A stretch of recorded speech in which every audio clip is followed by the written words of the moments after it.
I'm JJ Brown, Think Policy Consulting. So we've been working on this proposal, which I think almost all of you must have heard about. It's for the American government to allow end users to create a cooperative that would provide them finished products that are made out of rare earths. It has nothing to do with the mining, it's just about getting rare earth products that are made in America, and the cooperative would be stationed here. It's a proposal that we started initially with legislation, and then we moved to the White House, and I'll just give you a quick summary of how that worked. I worked for Senator Hatch for 20 years. I did energy, environment, natural resources, those types of things for him. Did a lot with advanced vehicles, did a lot with coal, did a lot with oil, did a lot with carbon sequestration. But I also was one of the first staffers to work on a proposal for a thorium.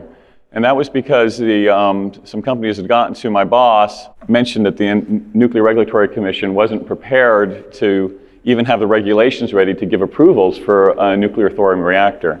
And so he looked at me and said, why isn't this ready? I said, well, let me go work on some legislation. And that invited the attention of John Kutch and Jim Kennedy when they saw that legislation. We developed a relationship from there. When I left Senator Hatch's office, they came back to me and we started working together on this proposal that you've heard about with the cooperative. Our first effort was really to get legislation. We've had it introduced a few times, bipartisan sponsors of it, Republicans, Democrats together, very good support. It turns out that Congress doesn't really pass a lot of bills these days. And then we focused on really just getting it directly into the defense bill, because that's one bill that does pass every year. And so we focused it more on the military side, and we just adjusted things, and we started focusing on the staffers who deal with the military issues. The top staffers on any issue are the ones that work on the committees. So there's an Armed Services Committee in the House and Senate. We have had incredible success getting access to these really important policymakers, and it's not that easy to get with them. But they've understood very quickly how important this issue is, and they have no solutions to the problem except for the one that we place in front of them. And they admit that to us every time we meet with them. They don't have any better ideas. And so we will call up and we can get a meeting with, they'll bring the Republicans, Democrat, top committee staffers in the Senate, top guys in the House, all together. They'll meet with us every single time. We've met with them 3-4 times in a row, and they never tell us no, because they take this issue very seriously. We ran into a couple issues trying to get it into the House side on a budgetary question that we could have fixed the next time you're around. Senate staffers agreed with the problem, agreed that the solution's okay. Their problem was that they don't like to create new legislation, which is always telling the president to act, if the president already has that authority, if they've already given it to him, and they already had. It's under the Defense Production Act. The president has the authority to deal with this problem and has full authority to implement our proposal. And so they didn't really want to act on it, and that's the problem, because you have to get the House and the Senate to act together. Under the Democratic staffers' advice, we went to the Obama White House, and we met with the National Security Council, we met with the Office of Science and Technology Policy, and the Office of Management of the Budget. These are the three top groups inside the White House that would make this decision. We got a very good response. They took it very, very seriously. They met with us, which is a miracle on its own. You just don't call up and get a meeting at the White House anytime you want. And we got all those meetings, and they all showed up. They took it very seriously. They asked us for follow-up information. For them, it was a new issue. You never do act very quickly on a new issue. It takes a few years to digest. They asked for additional work. We did that work for them. They took it very seriously, and then their administration ran out. With the election, we followed up with the Trump administration.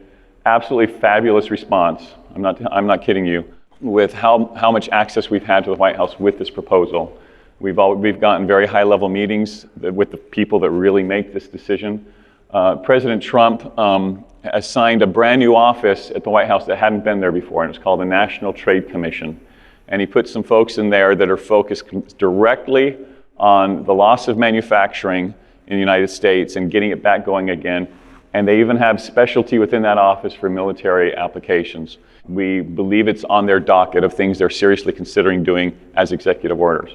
I can't really give you much more detail on that, just because it is the White House, and I don't want to give you names and specific things they've said, because this is kind of a public forum and we're going to respect them. They have not committed to tell us that we're going to do this, but they have met with us over and over. They have not given us any problems. They've asked for us to meet with other parts of the government, which we've done, and gotten their support. So we're building the support that they need and that they want. but they have us on the docket, and so we're excited about that. I'm going to introduce the next speaker. It's retired General John Adams. He retired in 2007 after 30 years of active duty in the Army. 18 of 30 years he was overseas stationed. He was in Afghanistan, he was in Rwanda, he was in Belgium with the NATO. He was also in Desert Storm, where he won a Bronze Star. When he retired, he started his own consulting firm on defense issues, and he wrote the book on the loss of our manufacturing base for the military. And I can tell you this because I remember when it came out, Jim John and I saw it, and we were amazed at how brilliant it was, of just highlighting and exposing the fact that we literally cannot make our defense products anymore. We cannot do it without other countries. We're completely dependent on them for many, many aspects of our key defense components and weapon systems. This book came out and exposed all that right as we were lobbying Congress. I had a meeting with the top staffer in Washington for Boeing, which is a very important position, believe me. And I walked into her big office, and on her desk was General Adams' report that he had just published called Remaking American Security, Supply Chain Vulnerabilities and National Security Risks Across the U.S. Defense Industrial Base. And in this report, there's a very substantial section on the rare earth problem and China's monopoly on rare earth parts. You can get this online, you can just look it up, PDF it. The basic name is Remaking American Security. So I introduce General John Adams, just a wonderful man and a supporter of our proposal.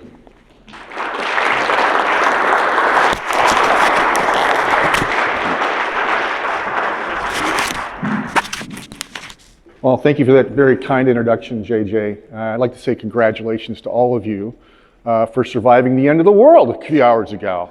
I'm feeling pretty good. I hope you are too. I don't take that lightly because I know people that really believe it was going to be the end of the world. If you go back through history, I think the level of optimism is actually growing over time, so that's maybe a good thing.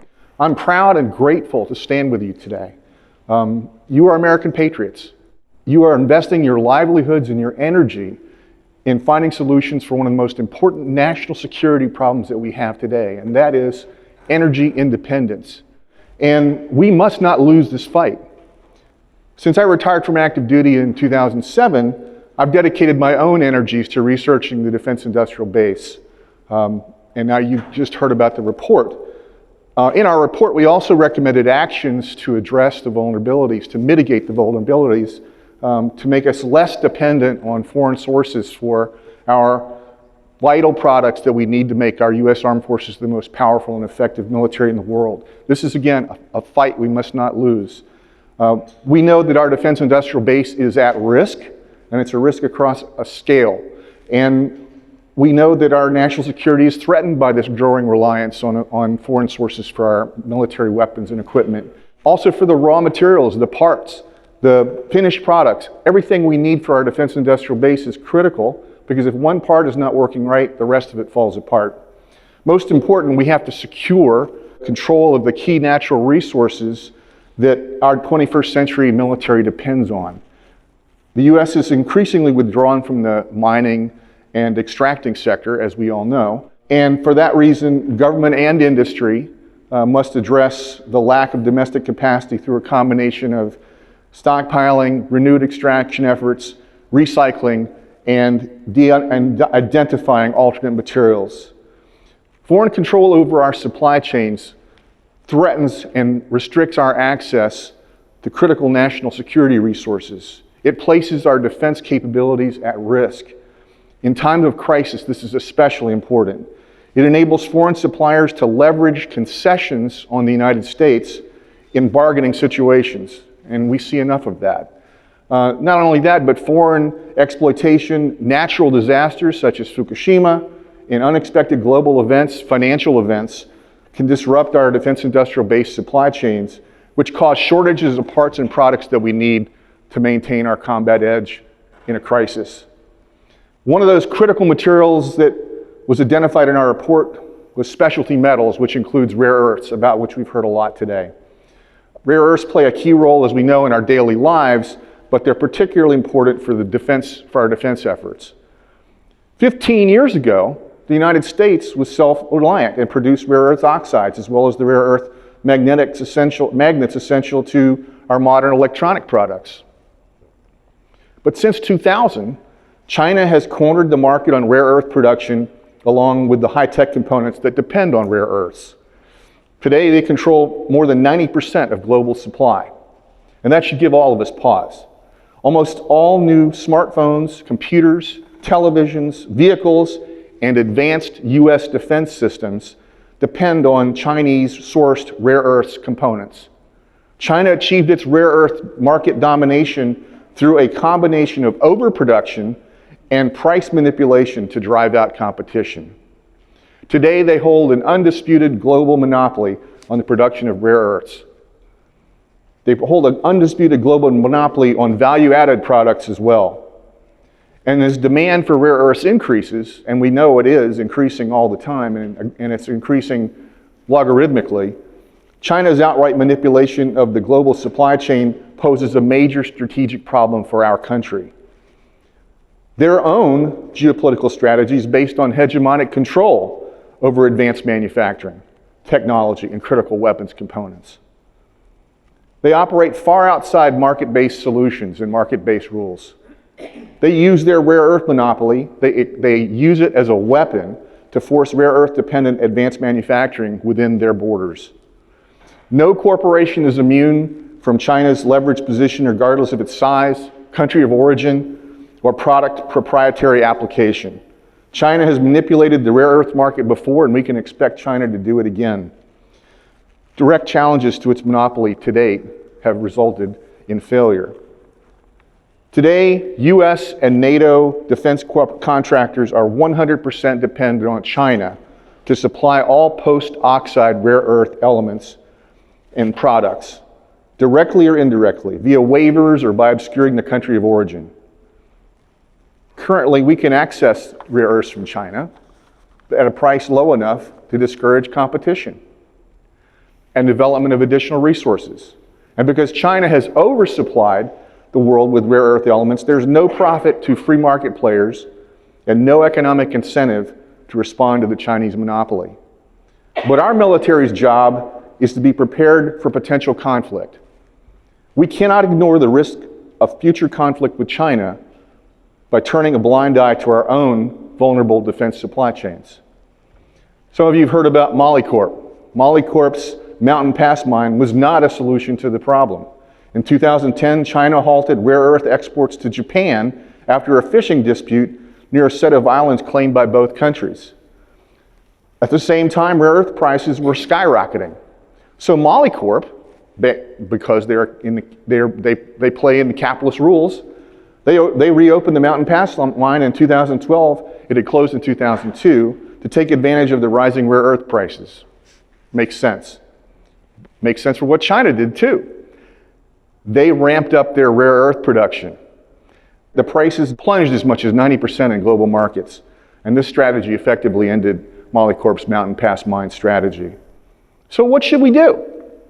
America's approach to rare earth production has been haphazard, unfocused, and minimalist.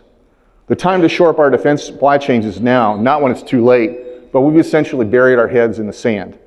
Currently, many US mining operations collectively dispose of the equivalent of 85% of global rare earth demand. That's a significant figure. The heavy rare earth distribution of these easily recoverable resources runs at 3 times what is currently coming out of China. So there's no shortage of rare earths.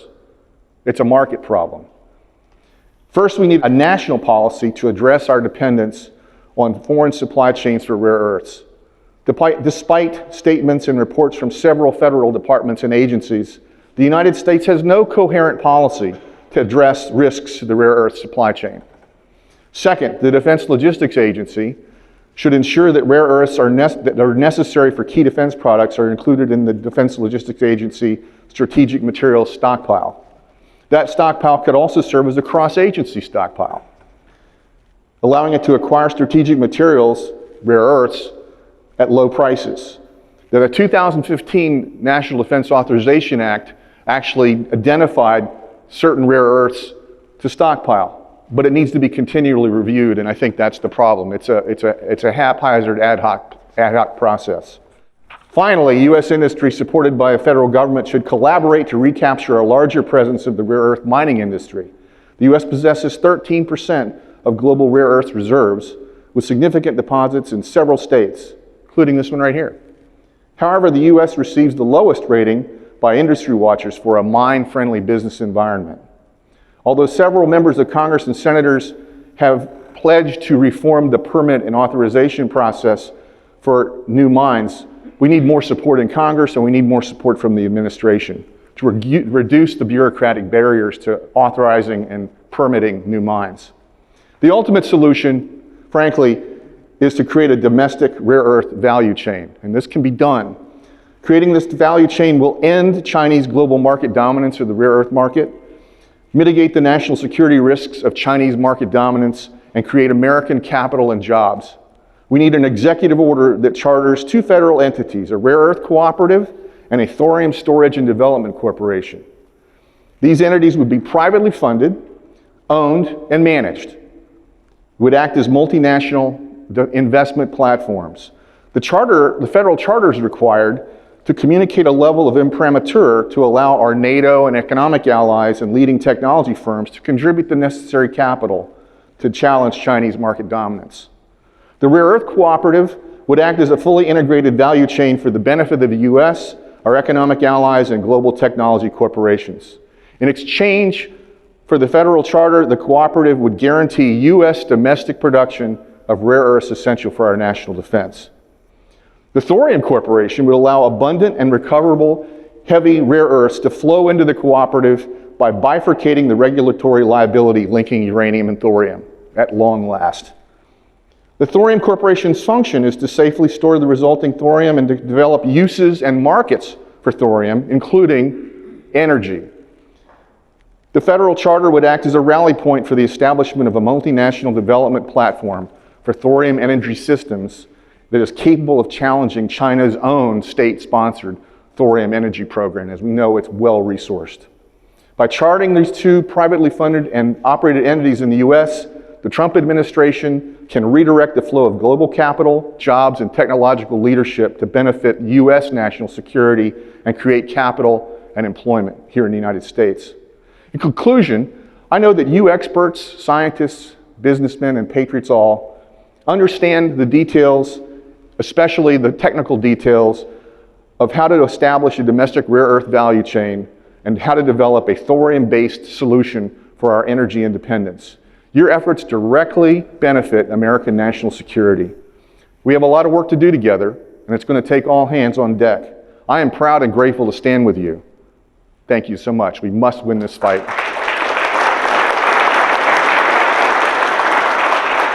Thanks. Thank you, General. Thank you, John. Appreciate it.